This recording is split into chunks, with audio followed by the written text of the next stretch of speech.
Salut ma gueule, c'est John Michael et aujourd'hui on va parler de notre capitale, ta sécurité sur internet. Si tu vis dans la peur que tes données privées soient piratées par un sale petit hacker mal intentionné, alors j'ai la solution toute trouvée à ton problème mon con. Je parle bien sûr du meilleur des VPN, NordVPN. Et tiens-toi bien parce que j'ai une offre qui va te faire rugir de joie. Wow, toi t'es sacrément joyeux, dis donc. NordVPN, c'est un logiciel de sécurité ultra rapide qui va masquer ton adresse IP pour te rendre virtuellement intouchable sur le cyberespace. Le but étant que tes données privées restent privées. Simple d'utilisation, il te suffira d'un simple clic pour activer ton bouclier virtuel. Et ouais, même toi t'en es capable mon con. Et si jamais tu veux protéger plusieurs de tes appareils, pas de problème, NordVPN est fait pour ça. Un seul compte suffit pour protéger jusqu'à 10 appareils. Comment ça te suffit pas? Ah ouais d'accord, tu veux le beurre et l'argent du beurre. C'est bien, t'es Roland dans la vie ma gueule. Laisse-moi te présenter Saily. Saily, c'est une carte eSIM, autrement dit, une carte SIM numérique à utiliser dans ton smartphone. Un moyen simple, flexible et abordable de bénéficier d'une connexion internet optimale partout dans le monde. Pourquoi payer un bras une option internationale chez ton opérateur quand tu peux bénéficier d'un service tel que Saily? Hein? Pourquoi? Eh ben j'ai pas de réponse mon con. Profite de Saily, c'est tout. Du 12 juin au 7 août, toute souscription à un abonnement de 2 ans à NordVPN te donne non seulement droit à 4 mois gratuits, mais aussi à un pack de données Saily allant jusqu'à 20 gigaoctets. Ouais, t'as bien entendu, 20 gigas de données à utiliser n'importe où dans le monde. Si tu pars à l'étranger dans les prochaines semaines, ce sera l'occasion idéale de tester ça. Alors clique sur le lien dans la description ou utilise le code GuillaumeFR pour rejoindre la légion de ceux qui protègent leur vie en ligne avec NordVPN et explorent le monde avec Saily. T'es content mon con? Je crois qu'il est content, ouais. De rien ma gueule, et merci NordVPN.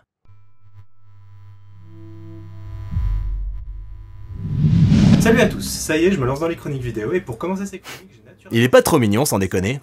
Comme vous ne le constatez peut-être pas, ça, c'est moi il y a 10 ans, dans la toute première vidéo de ma chaîne. Et ouais, 10 ans bordel. Il s'en est passé des choses en 10 ans.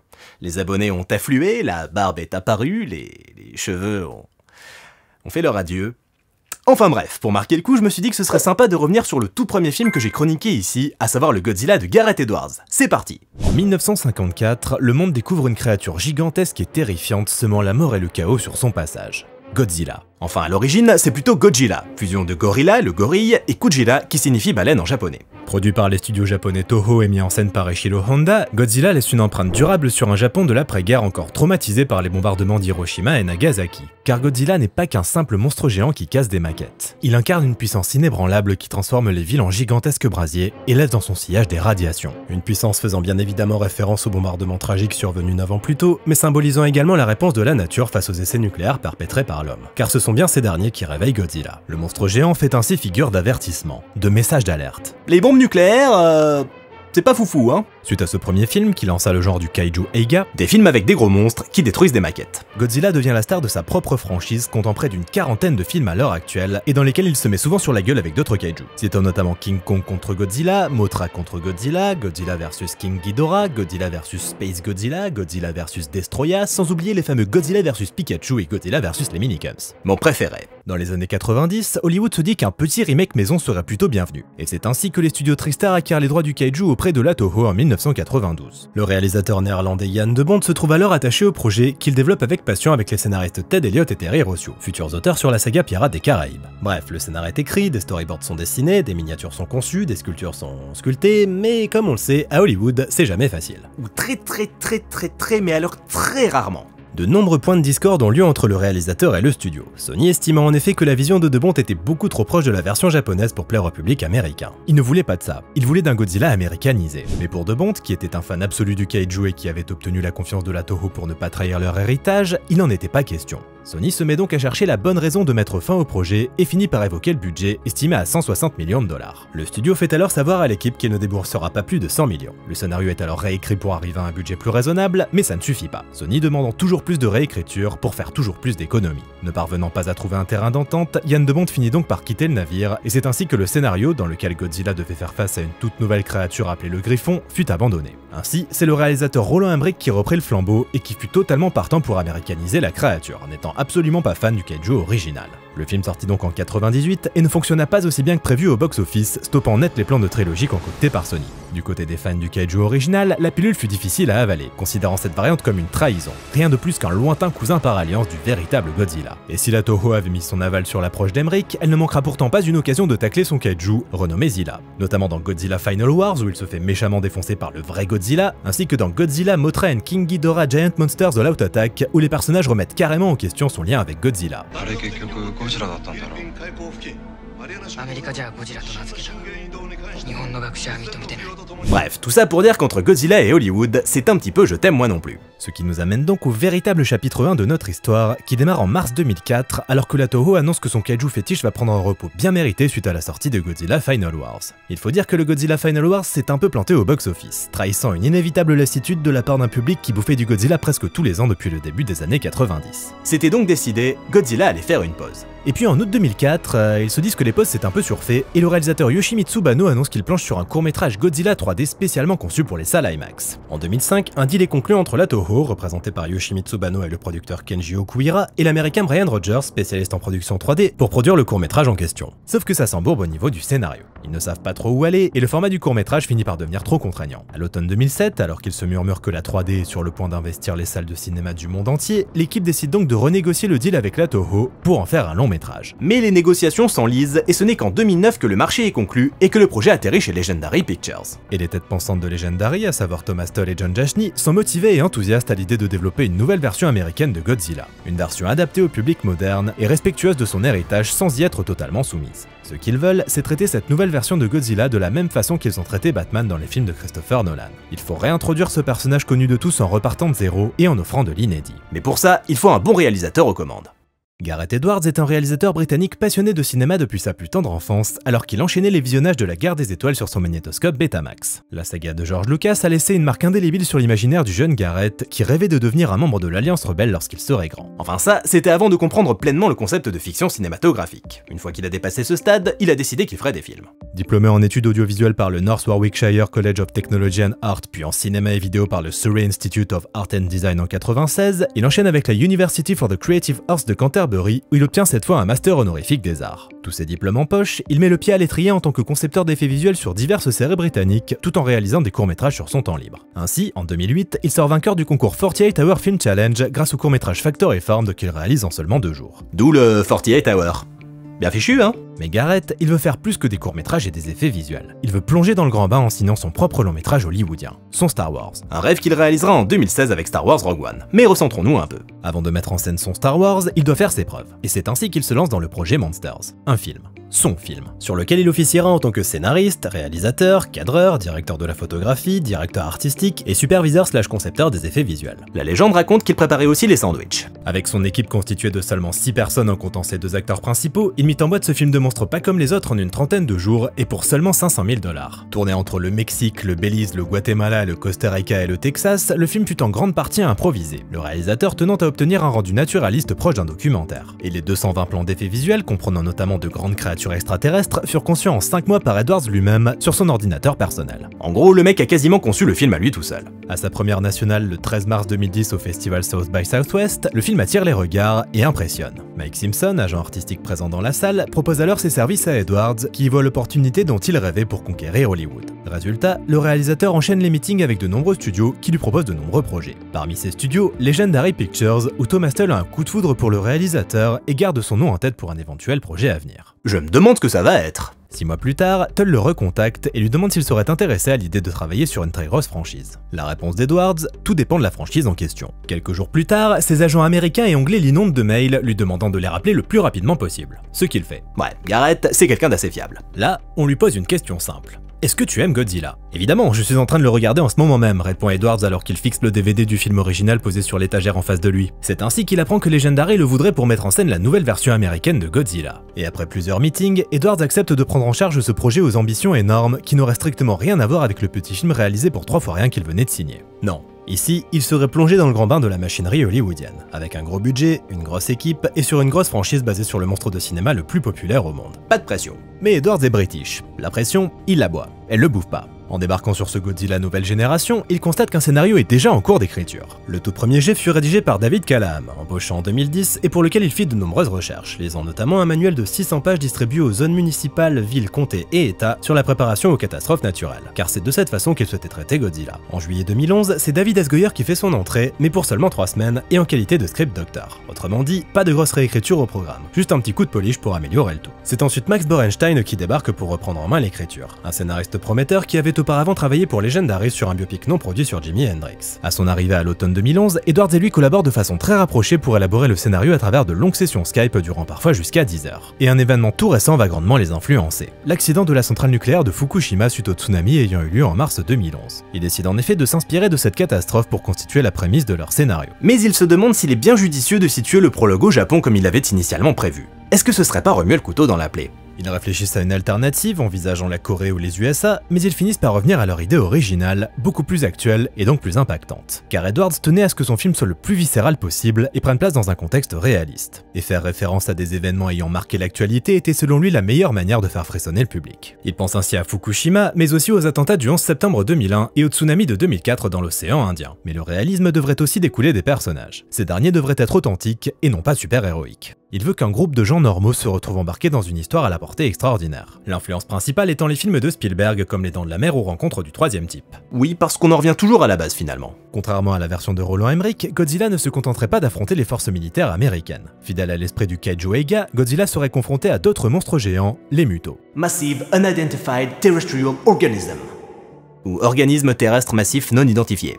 Mais Muto ça sonne mieux que Hotmany. En parallèle de l'écriture, Edwards travaille d'arrache-pied sur l'aspect conceptuel de son film avec une équipe d'artistes talentueux. Le défi le plus important, redéfinir Godzilla. Pour ce faire, Edwards a une idée directrice assez originale. Partir du principe que Godzilla est une créature bien réelle qui a été aperçue au large par des Japonais dans les années 50. Les Japonais auraient ensuite foncé chez la Toho, où ils auraient grossièrement dessiné la créature qui aurait servi de modèle pour le film de 54. Le Godzilla de son film à lui serait donc le monstre authentique qui a inspiré le film original. Les artistes se mettent donc au travail, fournissant d'innombrables dessins au réalisateur qui a du mal à trouver le bon concept. Parfois trop proche d'un T-Rex, parfois trop proche d'un poisson, parfois intéressant mais trop éloigné du Godzilla qu'on connaît, parfois trop proche du Godzilla qu'on connaît et donc pas assez réaliste, mais c'est aussi une affaire de précision, notamment en termes d'échelle. Une trop grosse tête et le rendu est trop cartoon, une trop petite tête et il prend l'allure d'un chien, bref, les concepts pleuvent, mais c'est aussi ça le but. Tout essayer et souvent échouer, mais en espérant récolter de bonnes idées au passage. C'est finalement le designer Matt Alsop qui parvient à concevoir le Godzilla nouvelle génération rêvé par Edwards, doté des proportions adéquates et d'une attitude agressive et noble, proche d'un aigle qui plut énormément au réalisateur. Alsop devient alors l'un des plus proches collaborateurs d'Edwards sur le projet, pour lequel il concevra notamment de nombreux storyboards. Et puis un jour, Edwards se sent d'humeur créative et se lance dans la conception d'un teaser.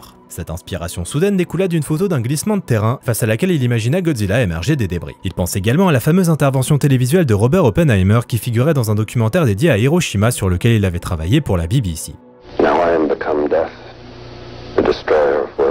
Et il se dit que ces mots sur cette image résonneraient extrêmement bien. Godzilla restant profondément lié au concept du nucléaire. Le réalisateur commence donc à monter ce teaser à l'aide d'images d'archives sur son ordi personnel et l'envoie à Legendary en espérant qu'ils acceptent de le produire. Il garde cependant une certaine réserve, se doutant que le studio ne le trouvera pas assez spectaculaire. Pourtant, les retours de Legendary sont excellents. Ils veulent absolument produire ce teaser. Edwards se met donc au travail avec la société d'effets visuels MPC pour créer ce teaser entièrement en images de synthèse qui devra faire office de note d'intention. Quelque chose de sérieux et réaliste, à l'ambiance empreinte de gravité, bien loin d'un blockbuster fun et léger. La saga a quand même bien évolué depuis. Le teaser serait donc conçu à partir d'images adoptant un style documentaire post-catastrophe naturelle et révélerait la silhouette de Godzilla et son cri mémorable dans ses derniers instants. Un cri qu'il faut d'ailleurs élaborer. Et c'est le concepteur sonore Eric Adal qui hérite de cette tâche capitale, donner une nouvelle vie au cri de monstre le plus célèbre de l'histoire du cinéma. Un cri conçu par le compositeur Akira Ifukube pour le film de 1954 et qui évolua bien sûr avec le temps mais sans jamais renier totalement ses origines.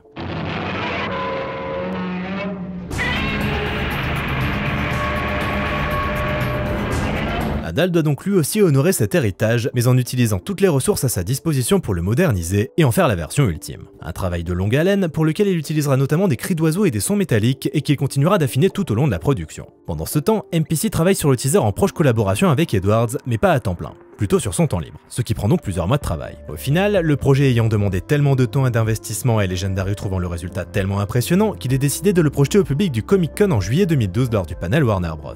En mars 2012, un premier jet du script est finalisé par Borenstein. Legendary demande alors à Edwards de préparer quelques prévisualisations 3D de scènes clés pour les présenter à la Warner l'été suivant. Une demande qui n'enchante pas spécialement Edwards, ce dernier craignant que les prévisualisations 3D ne viennent entraver la spontanéité du tournage. Après avoir achevé le teaser avec MPC, Edwards part donc travailler avec The Third Floor pour concevoir ces fameuses prévisualisations 3D. Et si, comme on l'a vu, le réalisateur appréhendait le procédé, il finit par lui trouver de nombreux avantages et tombe littéralement sous le charme de cette façon de préparer son film. La scène qu'il prévisualise prend place à Hawaï et offrira la première apparition de Godzilla au sein du film après une montée en puissance de plusieurs minutes jouant sur la suggestion. Une scène parfaitement représentative des intentions d'Edwards. Le réalisateur souhaite en effet que son film soit pleinement à contre-courant des blockbusters modernes qui ont tendance à miser sur l'action avant tout. Edwards, lui, veut faire monter la tension encore et ne pas offrir de séquences de grands spectacles avant l'acte 3 du film. Son credo, l'anticipation avant tout. Tel que prévu, la présentation a donc lieu à l'été 2012 où il projette à la Warner le fameux teaser du Comic-Con, la scène prévisualisée et de nombreux dessins conceptuels. Le tout commenté par Edwards lui-même, permettant au studio d'avoir une vision globale du projet. Edwards souligne alors l'aspect film catastrophe qu'il souhaite mettre en avant pour délaisser le cliché du film de monstre. Et la Warner accueille cette présentation avec optimisme, impressionné par la vision du réalisateur. Il a beau n'avoir qu'un seul long métrage à son actif, Edwards semble maître de son art. Une semaine après avoir obtenu la confiance du studio, c'est au tour du Comic-Con où Edwards doit cette fois-ci se confronter au public. Le teaser surprise sera donc diffusé à la fin du panel Warner, suivant ceux de Man of Steel et Pacific Rim. Et pendant la projection, Edwards est en coulisses, rongé par le stress. Et par une bonne gueule de bois.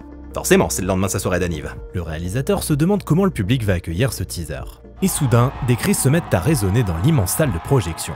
Le public est tout simplement extatique face à ces images. À ce moment-là, Edwards a du mal à comprendre ce qui lui arrive. La situation semble irréelle. Il se rend alors sur scène où il est accueilli sous un tonnerre d'applaudissements et présente sa vision en faisant son possible pour retenir ses larmes. Mais pas le temps de se reposer sur ses lauriers, il faut se remettre au boulot. L'artiste Matt Alsop travaille toujours d'arrache-pied sur la conception visuelle du film et planche notamment sur les Mutos, les fameux kaiju que Godzilla affronte. Et si Edwards pensait dans un premier temps qu'il serait infiniment plus simple de créer un kaiju à partir de rien que de réinventer une figure aussi iconique que Godzilla, il se fourre le doigt dans l'œil jusqu'aux couilles. Comme pour Godzilla, de nombreux artistes provenant de divers studios mettent la main à la pâte en plus de Matt Alsop. Et le design final, à nouveau conçu par Alsop, adoptera une esthétique insectoïde caractérisée par des formes longilignes et élégantes. Les crustacés servent également d'inspiration, notamment pour les petites pattes avant des créatures qui les aident à amener la nourriture jusqu'à leur gueule. Les créatures parce qu'il y en a deux, un mâle et une femelle. Et même que le mâle y vole, le petit bâtard. Mais comment faire voler une créature aussi énorme? Quelle serait la référence? Plutôt que d'aller sur un terrain attendu en s'inspirant de la nature avec des papillons et autres chauves-souris, Edwards se tourne vers le domaine de l'aviation. C'est donc la forme d'un avion furtif qui guidera les artistes. Et quand la créature atterrit, la façon dont elle replie ses ailes sera conçue comme une référence directe à la silhouette de Dracula. Mais y a pas que les créatures, vous savez, il y a aussi les personnages humains. Pour que le casting prenne forme, le scénariste Joe Pierce débarque en octobre 2012. Sa mission, modifier les personnages pour qu'ils correspondent parfaitement aux acteurs que Legendary et Edwards avaient en tête. Et en janvier 2013, c'est le grand Frank Darabont qui vient poser sa pierre à l'édifice, posant un dernier coup de vernis en se concentrant avant tout sur sa spécialité, les personnages et l'émotion. Et donc, le casting. Pour le rôle principal, celui de Ford Brody, un soldat de la Navy, la Warner a bien envie d'engager Joseph Gordon-Levitt. Mais ce dernier refuse. Le studio pense alors à Henry Cavill, son Superman en devenir, tandis que Edwards envisage Scoot McNairy, une des deux têtes d'affiche de son Monsters, et Caleb Henry Jones. Mais c'est finalement Aaron Taylor Johnson qui hérite du rôle de Ford, emballé par la vision d'Edwards, loin des conventions de blockbuster habituelles. Le rôle du père de Ford, Joe Brody, est quant à lui proposé à Bryan Cranston. Un excellent acteur dont on a beaucoup parlé dans cette incroyable rétrospective sur Breaking Bad concoctée avec amour par votre youtubeur préféré. Et Cranston a beau être fan de Godzilla depuis son enfance, il n'est pas plus emballé que ça à l'idée de jouer dans ce film, imaginant un divertissement bête et sans grand intérêt pour lui en tant qu'acteur. Mais il change bien vite d'avis après sa rencontre avec Edwards et son visionnage de Monsters. Il comprend alors qu'il a affaire à un réalisateur doté d'une sensibilité hors du commun et finit donc par accepter de rejoindre le projet. En ce qui concerne la femme de Joe, Sandra Brody, Edwards veut à tout prix Juliette Binoche. Et comme il se doute bien que Godzilla c'est pas forcément sa came, il tente de la convaincre en lui envoyant une lettre qui la touche profondément et obtient donc l'effet escompté. L'actrice française rejoint donc le projet, convaincue par la vision d'Edwards, par son fils fan de Godzilla qui ne lui a pas laissé le choix, mais aussi par la scène de la mort de son personnage, réécrite par Frank Darabont quelques mois plus tôt et qu'elle trouve particulièrement réussie. Le rôle de Elle Brody, la femme de Ford, ira quant à lui à Elizabeth Olsen, justement à la recherche d'un rôle d'importance dans un film à gros budget après avoir enchaîné les tournages de films indépendants. Autre souhait d'Edwards, engager Ken Watanabe dans le rôle du Dr Ichiro Serizawa, dont le nom est à la fois une référence au réalisateur de Godzilla Ishiro Honda et au Dr Serizawa du film original dont la terrible invention, le destructeur d'oxygène, fut la clé pour venir à bout de la créature. Et si Watanabe avait des doutes vis-à-vis d'une nouvelle version hollywoodienne de Godzilla, ceux-ci furent balayés suite à sa rencontre avec le réalisateur. Pour compléter ce casting 5 étoiles, David Strathairn dans le rôle de l'amiral Stenz et Sally Hawkins dans celui du Dr Graham. Pour ce qui est de l'équipe technique, Edwards s'adjoint les services de Jim Rickel comme superviseur des effets visuels, un vétéran triplement oscarisé pour Le Seigneur des Anneaux et impressionné par Monsters. Owen Patterson sera quant à lui responsable de la direction artistique et de la conception des décors. Et ils ont du pain sur la planche. L'équipe investit le Canadian Motion Picture Park de Vancouver pour préparer le tournage et concevoir les très nombreux décors qui donneront vie à l'univers du film. Car c'est une centaine de décors différents qui seront conçus par l'équipe artistique, ce qui équivaut à quasiment un décor différent par jour pendant le tournage. Un tournage qui démarre donc le 18 mars 2013 dans les studios de Vancouver. Et lors de ce premier jour, l'équipe accueille Akira Takarada pour un caméo, lui qui a incarné l'un des rôles principaux du Godzilla original. S'en suivront 3 mois de course contre la montre intense où l'équipe passera le plus clair de son temps en extérieur. En pleine nature aux alentours de Vancouver, au sein d'une ancienne usine de papier déguisée en centrale nucléaire, au stade de Vancouver, à Hawaï, etc.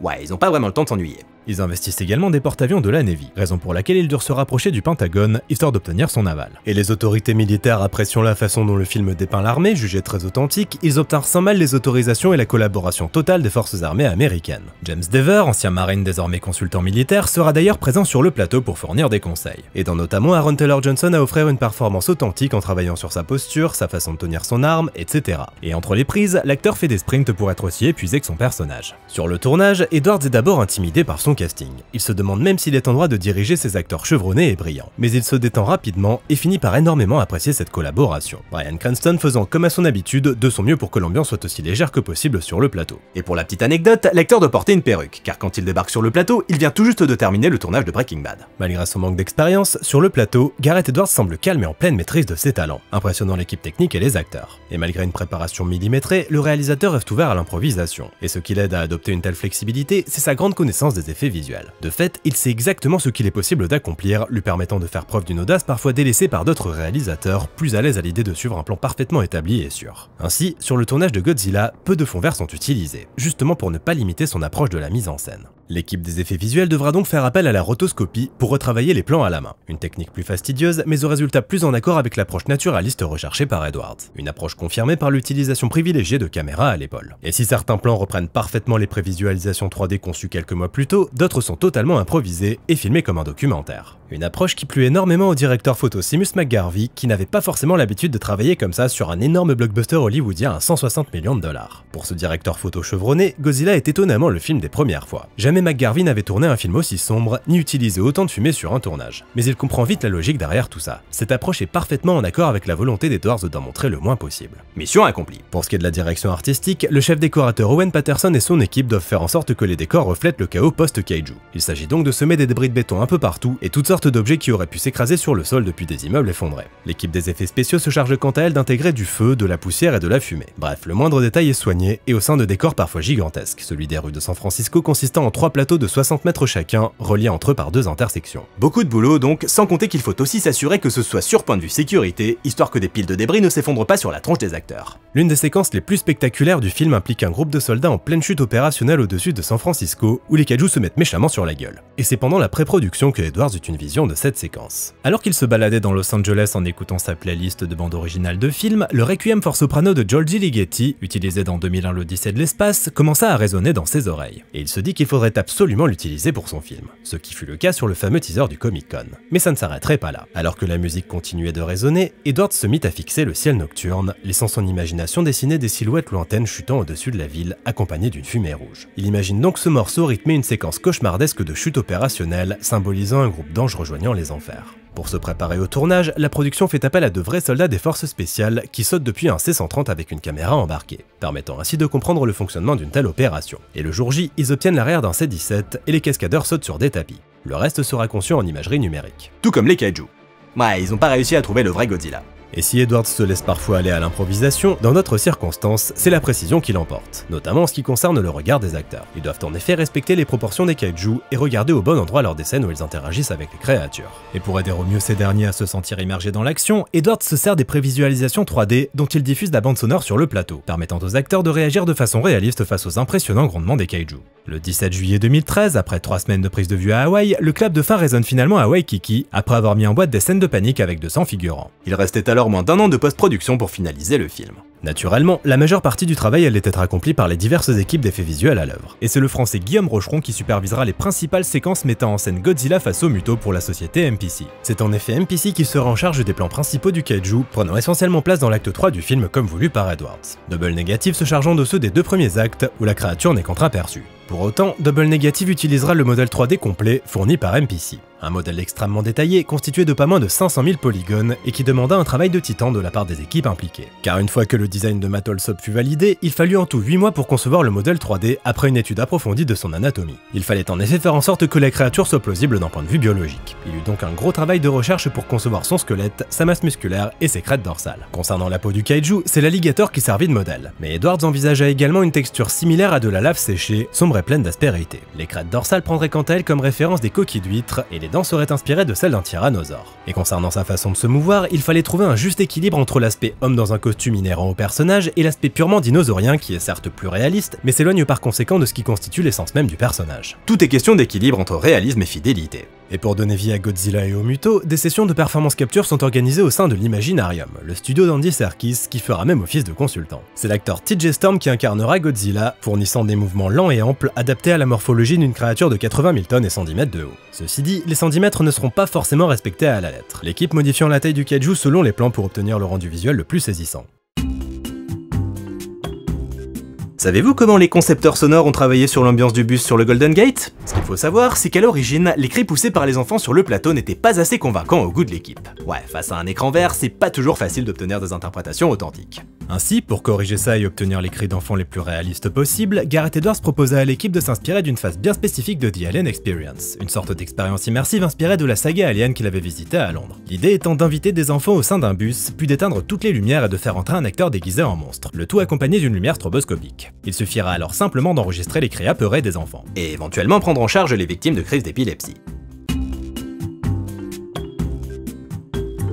Face à Godzilla, les Muto mâles et femelles donc de 90 et 100 mètres et dont la peau est ici basée sur celle des rhinocéros et éléphants. Sur les 960 plans à effets visuels à concevoir sur le film, une partie d'entre eux était entièrement numérique. Pour ceci, il était important de conserver la même grammaire visuelle établie par Edwards sur les plans filmés en plateau. Il faut conserver le style naturaliste auquel le réalisateur tient tant et donc donner l'impression que la caméra est bien présente sur place. Par exemple, il ne veut pas de plans suicides. Autrement dit, des plans qui, s'ils avaient été tournés en réel, auraient abouti à la destruction de la caméra. La caméra virtuelle doit donc être en parfaite osmose avec la caméra réelle. Edwards veut que l'on ressente que des cadreurs étaient sur place et faisaient de leur mieux pour filmer les créatures, impliquant donc des imperfections niveau rendu pour une impression de prise sur le vif. Et pendant ce temps, le monteur Bob Duck sait s'affaire à donner forme aux 280 heures de rush dont il dispose et qu'il passe ainsi plusieurs semaines à regarder sans en perdre une miette. Un travail harassant, mais dans le but d'obtenir le meilleur matériel possible pour chaque séquence. Le concepteur sonore Eric Adal est quant à lui toujours pleinement impliqué sur les bruits émis par les kaiju, parvenant petit à petit à affiner le nouveau rugissement de Godzilla. Mais il planche également sur ceux des Muto, pour lesquels il prend pour modèle le chant particulièrement puissant d'un oiseau territorial, ainsi que des sons d'éléphants qui serviraient de modèle pour la respiration des créatures. Concernant la musique, elle est confiée au français Alexandre Desplat, avec lequel Edwards est particulièrement heureux de collaborer, ce dernier étant l'un de ses compositeurs préférés et celui qui revenait le plus souvent dans sa playlist de BO favorites. En janvier 2014, le compositeur se met donc au travail en partant de zéro, souhaitant composer une bande originale totalement nouvelle qui ne fasse pas référence aux anciens thèmes musicaux du kaiju. Et le film arrive dans les salles obscures en mai 2014 pour le 60e anniversaire du premier film.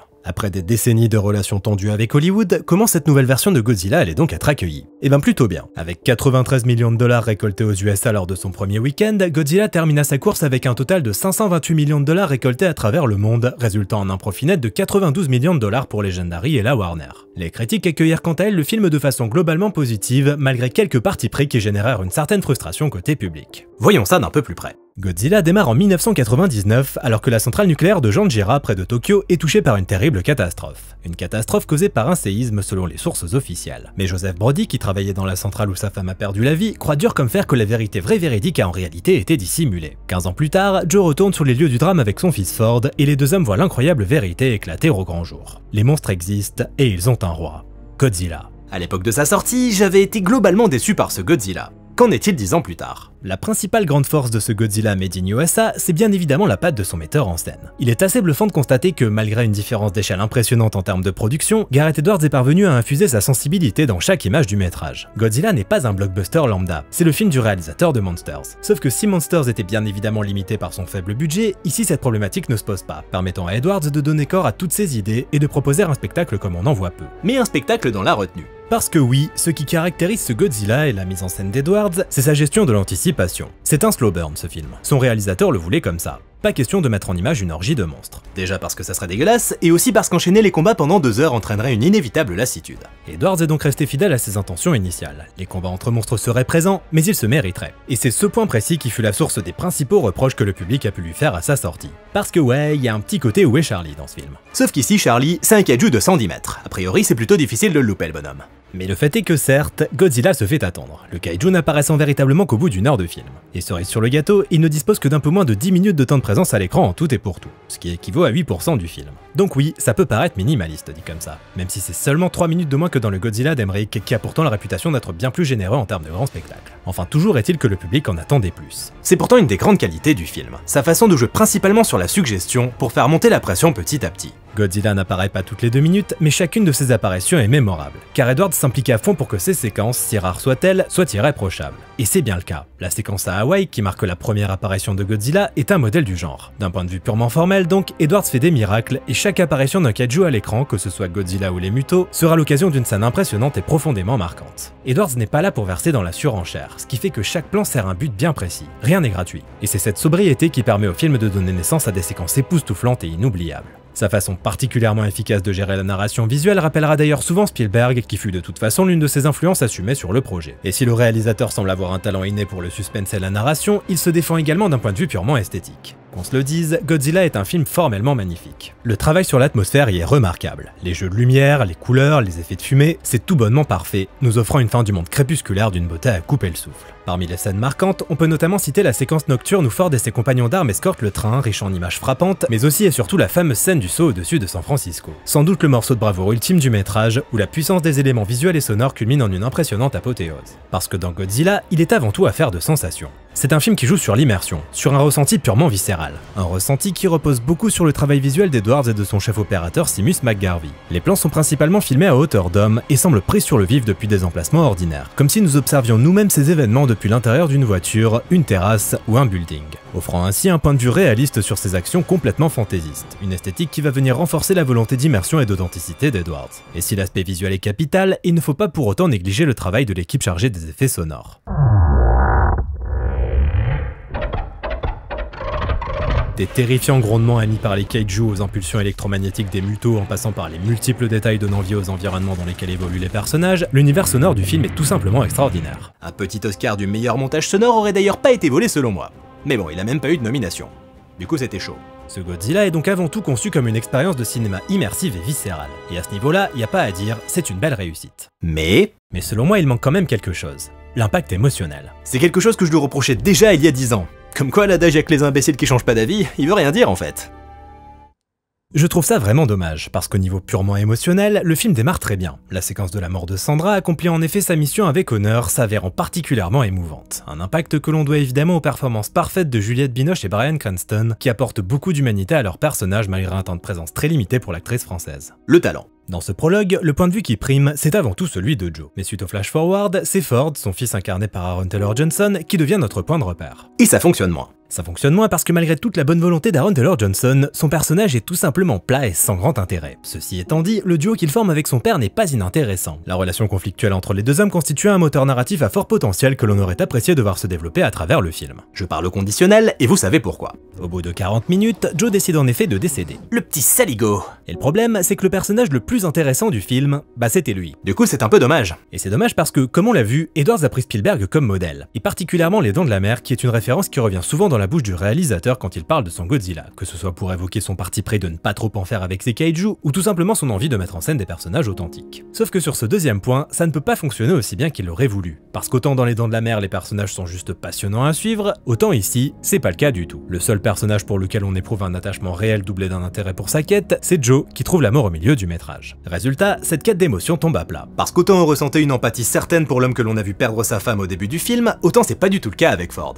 Alors voir ce personnage plat traverser le pays pour retrouver sa femme et son fils qui n'ont pas bénéficié d'un traitement suffisant pour qu'on s'attache à eux, autant dire que c'est pas le moteur narratif le plus intéressant qui soit, et que l'implication émotionnelle est tout simplement absente à ce niveau-là. La structure familiale, chère à Spielberg d'ailleurs, ne peut donc pas fonctionner ici, étant traitée de façon bien trop superficielle. Et c'est d'autant plus flagrant à la fin du film. Quand la famille est finalement réunie, la scène ne semble avoir une fonction que purement informative, et non pas émotionnelle. Pas vraiment d'émotion au programme donc, malgré toute la volonté d'Edwards. Et je peux pas m'empêcher d'y voir un certain gâchis, parce que le côté viscéral et cauchemardesque de l'acte 3 couplé à un véritable investissement émotionnel aurait résulté en un film proche de la perfection. Et ça tenait à pas grand chose, une meilleure écriture des personnages de Ford et sa femme, tout simplement. Beaucoup auraient également préféré que Joe reste en vie tout au long du film, Bryan Cranston lui-même ayant déclaré que c'eût été une erreur de le faire mourir aussi rapidement. Et ça se défend. C'était même le cas dans d'anciennes versions du script. Le personnage survivait. Mais Edwards a déclaré qu'une fois sa mission accomplie, le personnage ne servait plus le film correctement par la suite, Joe n'ayant pas sa place dans le cadre purement militaire dépeint dans le reste du métrage, à l'inverse de son fils. Et pour donner une idée de ce que ça aurait pu donner, Edwards évoque la dernière croisade basée sur la relation entre Indy et son père, soit un ton beaucoup plus léger que ce que le réalisateur avait en tête.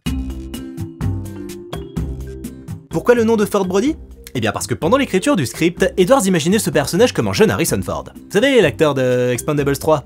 Quant au nom de famille Brody, c'est bien évidemment une référence à Martin Brody, le personnage principal des Dents de la Mer. Oui oui, l'ombre de Spielberg plane au-dessus de ce Godzilla. Au-delà de ces petites déceptions, force est de constater que ce Godzilla a énormément à offrir et constitue un objet de cinéma assez fascinant bien qu'imparfait, au sein duquel l'économie de moyens, qui lui fut beaucoup reprochée à sa sortie, constitue en réalité sa plus grande force. Rarement mise en scène aura su mieux souligner l'impuissance de l'humanité face à ces monstres géants, une force qui la dépasse à tous les niveaux. Les kaiju, représentation d'une toute puissante nature, sont inéluctables, et cette inéluctabilité est magnifiée par la mise en image d'Edwards. Une mise en image qui joue sur d'impressionnants rapports d'échelle rappelant sans cesse la petitesse des humains face aux monstres. Dans Godzilla, les personnages n'ont aucun pouvoir, ils ne peuvent strictement rien accomplir car ils ne sont pas de taille. Ce sont des fourmis. La seule chose qu'il leur reste à faire, c'est de rester passifs et laisser la nature faire son travail.